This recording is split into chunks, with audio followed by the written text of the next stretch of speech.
Hi, everyone. My name is Dan Mina. I'm the seventh grade assistant principal here at Baldy Middle School, and I'm excited to welcome everyone to the 2020-2021 school year.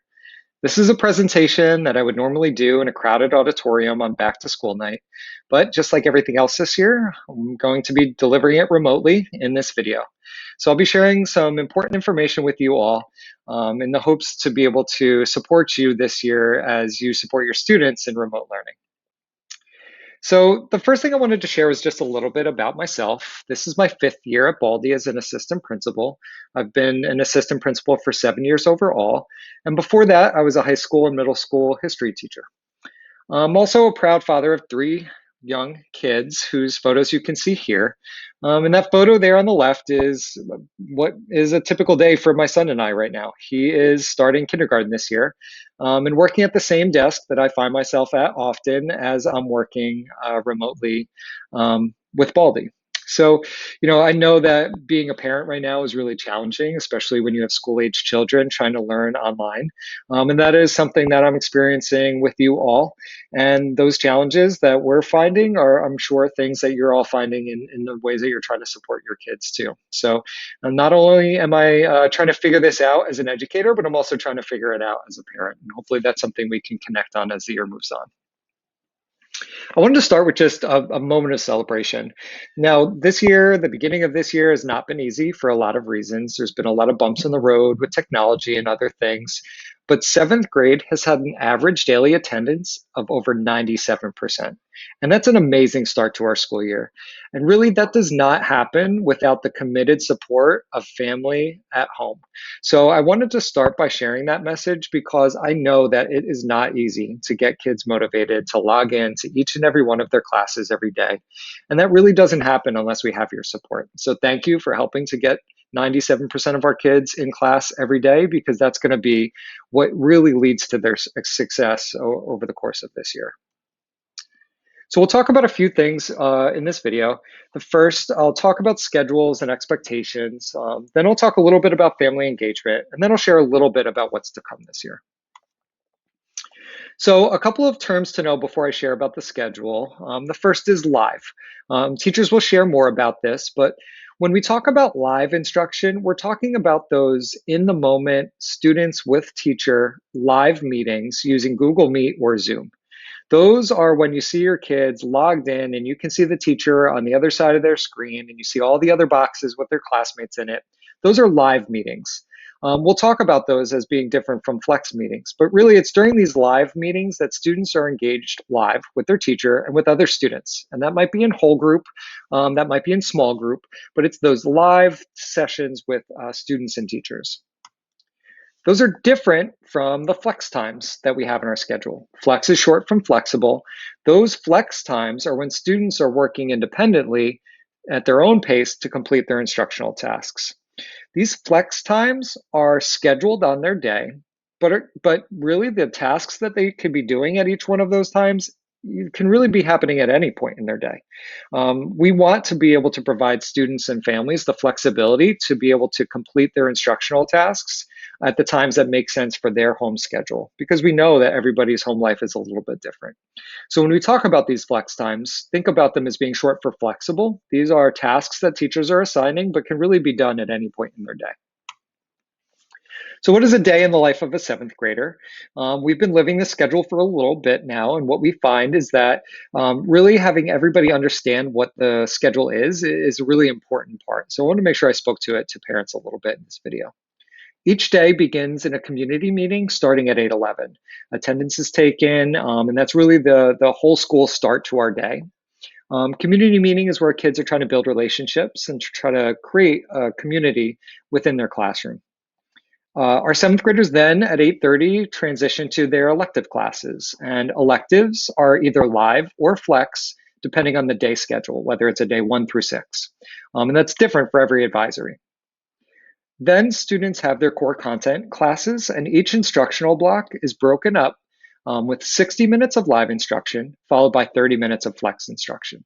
So students for those 60 minutes are with their teacher and their classmates learning the new material, and then they have 30 minutes to be able to work independently to complete the instructional tasks that the teacher assigns. Again, this flex time is on the schedule at a specific time, but really the work can be done at any point as long as it meets the deadlines that teachers set. And then we also have this chunk of time in the middle of our day from 12:15 to 1:45, which we have labeled as a lunch and a screen break. It's another opportunity for students to complete their flex assignments, but we're also excited to be able to share that we have some optional support and club opportunities starting at this time as well. So what we recognize is that for some students, the screen time that they have for their core content classes is a lot, and they need a break and they need to walk away, and their family might need them to be doing something else. So we want to give kids that time. But we also are finding that for some kids, they need more to do. They want other clubs or activities to be able to keep them engaged during this time. So we're going to be starting these optional opportunities during this time, and that's something that we're going to be sharing more about. So check the website for those details. But it's an exciting part of our day to be able to hopefully keep our kids motivated and give them some things to do that normally would be after school clubs right in the middle of their day. So I want to speak briefly about expectations. These are things that we've already shared with students, but it's important to know that, the phrase "I am Baldy" and what it means to be a Baldy student, and our student code of conduct are things that, just as in school we have high expectations for student behavior, and if students do not meet expectations, there is accountability and there's consequences. Those same things happen online. So it's important to know that the ways that you carry yourself as a student and the choices you make matter. And we have our deans and counselors to be able to be there to support you if you do make a mistake. The other important message to hear from me is around attendance and grades. We know that in the spring, attendance and grades were not the same as if we were in school. This year is different. Attendance is taken every period by every teacher, and it counts just like it would in school. The same thing with grades.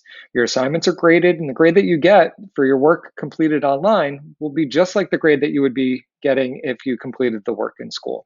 So it's really important that everybody sees that this year has higher expectations around attendance and grades. And if you have any questions or concerns about, what that looks and sounds like, teachers are a great resource, but you can also email me, and I'll share those contact informations at the end of this video.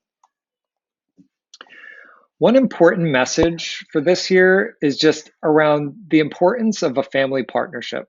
At Baldy, we believe that a strong partnership between school and home in a normal year is vital. But in a year like this, I think it is even that much more important because really kids are learning at home. So it's really important that there is a deep connection between what's happening at home and school. And when I think about what type of family partnership we hope to foster this year, it falls into like three big buckets. The first is around communication. I think now more than ever, school and home needs to be in frequent communication with each other. That means we need to hear from you what's working, what's not working, what questions you might have. And that means you need to hear from us what we're doing in school and where and how you can help. So one of the important messages within that is that we as a school are connected to a lot of families. So what we ask is that parents are communicating with us when they have questions or concerns, but also being patient and giving teachers time to be able to respond to those things. The second is around collaboration. This year problems are going to come up, and often the problems might be new because this work is new, this learning remotely is new. And it's going to require collaboration between home and school to be able to solve those problems. And I really am going to be looking for parents to be able to help us in figuring out the solution to some of the challenges that we may be experiencing. So I hope to really foster a collaborative environment between home and school. And the last one is just connection. I think we need to find ways to connect with each other as people, not only just sharing information about school, but getting to know each other better as well. And finding ways to make sure that as parents, you feel connected to the school and that you feel like you understand what's happening and that you have a voice in that. And we'll share about that more. So, what are the best ways to stay connected? I think the two that really store most of our school information are in front of you right now. Our Baldy school website is updated frequently with all of the most important and most pressing information to share with our school community. And the same with Class Dojo. That is updated regularly with whatever is happening within our school. So please make sure that you're connected to both of these things. If you're not connected to Dojo, if you go to the school website, it will talk to you about how to get connected. But you can also reach out to the teacher of your student to be able to get some support. So make sure that you're checking these websites regularly for everything that's happening in the school. And what's to come this year? Here are some questions that I'm thinking a lot about as I think about our work remotely. How do we create a community where our students feel socially connected while being physically apart? I think one of the things that I love about Baldy and about middle school overall is the way that kids connect with each other and the things that they do in sports and in clubs and some of the things that happen outside of classrooms. And what I'm thinking a lot about is how do we bring that same social connection to our students even when they're physically apart? The second is a second question I've been thinking about a lot is what kind of events, celebrations, incentives can we implement remotely to celebrate our students' success? We know that student motivation is very much so tied to feeling the rewards for that hard work and effort, and we do those things a lot at school. And I'm thinking a lot about how do we bring that same vibe of celebrations and make sure students feel that they're being rewarded for their successes. How do we bring that online? Another question I'm thinking a lot about is how do we adjust our instruction to support students who may be struggling? In school, we do a lot of things when we're noticing students aren't grasping the material or having challenges. What do we have to do online when those same things happen? And the last question I'm thinking a lot about are how do we create lessons where students are engaged intellectually and collaborating with their peers? One point of pride we have as a school at Baldy is that we really value student voice and student to student discussion. So when you walk into our school and you see our classrooms, you see students talking to each other and sharing their thinking. What we're thinking a lot about now is how do we bring that online? How do we make sure that students are still engaged intellectually and collaborating with their peers as they're doing their lessons during their live sections of their schedule? These are some things that we hope to be able to build out and think more about. And if any parents have any ideas, suggestions, I would be happy to hear them. So one last message I want to make sure you all hear is that we are really only an email away. I know it may feel like we are more separated now than ever, and in some ways that is true. But I want you all to know that if you need support, send us an email. The email addresses you see here are of myself, the principal, counselors, deans, special ed supports, ELL supports. Send us an email if you have a question, if you have a concern. We are doing our best to meet your expectations and to do the best that we can for our students, but really having that collaborative and communicative relationship is the first step. So don't hesitate to reach out if there's anything that we could be doing better. I know we'll be doing more of these videos and updates along the way. But again, I really welcome you to the 2020-2021 school year and look forward to all the amazing things that we're going to be doing this year as a school. Have a great day.